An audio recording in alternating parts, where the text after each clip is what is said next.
And when our very democracy was on the ballot in this election, with the very soul of America at stake, and the world watching, you ushered in a new day for America.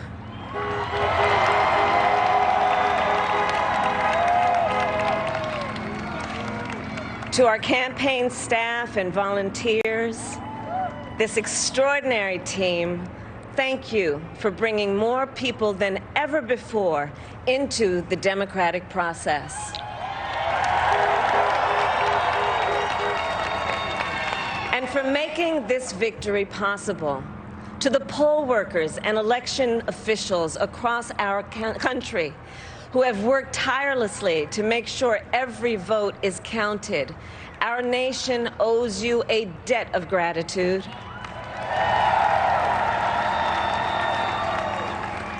You have protected the integrity of our democracy.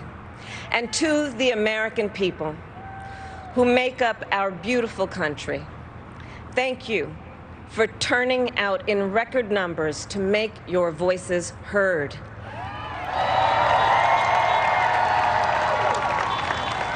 And I know times have been challenging, especially the last several months. The grief, sorrow, and pain, the worries and the struggles. But we have also witnessed your courage, your resilience, and the generosity of your spirit. For 4 years, you marched and organized for equality and justice, for our lives and for our planet. And then you voted.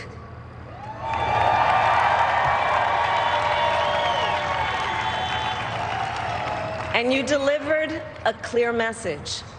You chose hope and unity, decency, science, and yes, truth.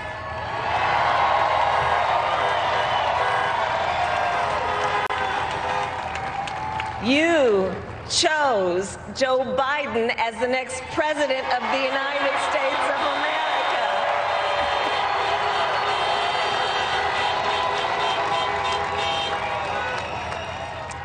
And Joe is a healer, a uniter, a tested and steady hand, a person whose own experience of loss gives him a sense of purpose that will help us as a nation reclaim our own sense of purpose, and a man with a big heart who loves with abandon. It's his love for Jill, who will be an incredible First Lady.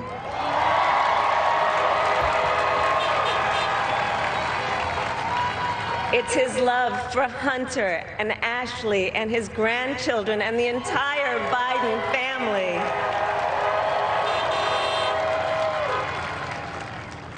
And while I first knew Joe as vice president, I really got to know him as the father who loved Bo, my dear friend who we remember here today.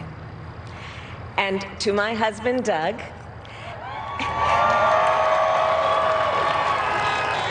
and our children, Cole and Ella, and my sister Maya, and our whole family, I love you all more than I can ever express.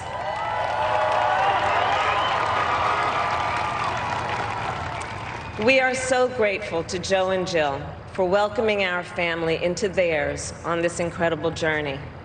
And to the woman most responsible for my presence here today, my mother, Kamala Harris, who is always in our hearts.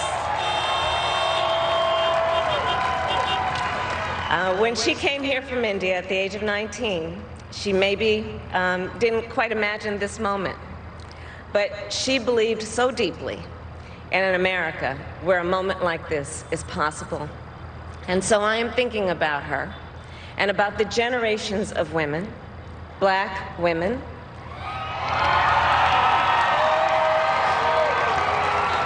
Asian, white, Latina, Native American women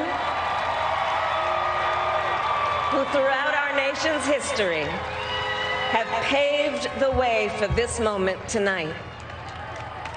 Women who fought and sacrificed so much for equality and liberty and justice for all, including the black women who are often, too often, overlooked, but so often prove they are the backbone of our democracy.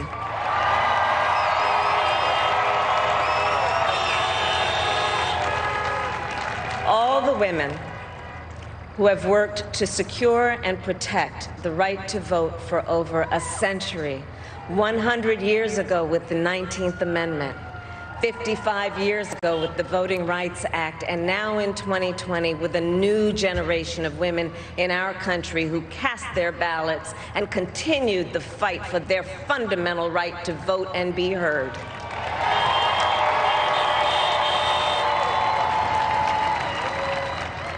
Tonight, I reflect on their struggle, their determination, and the strength of their vision to see what can be unburdened by what has been. And I stand on their shoulders. And what a testament it is to Joe's character that he had the audacity to break one of the most substantial barriers that exists in our country and select a woman as his vice president.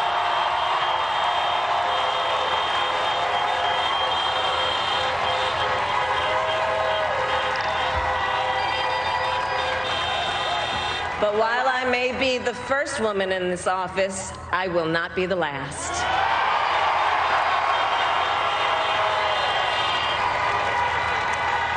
Because every little girl watching tonight sees that this is a country of possibilities.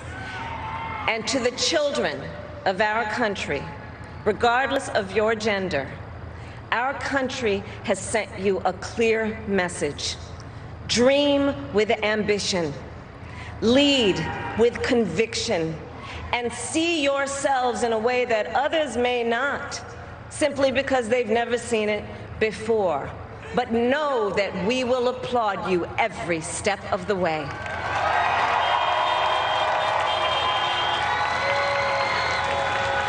And to the American people, no matter who you voted for, I will strive to be a vice president, like Joe was to President Obama, loyal, honest, and prepared, waking up every day thinking of you and your family.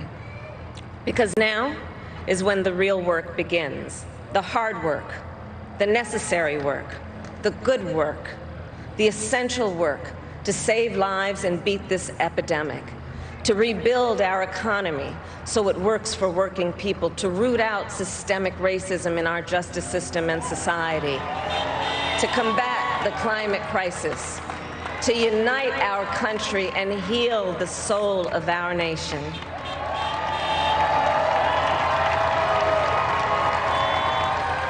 And the road ahead will not be easy, but America is ready. And so are Joe and I.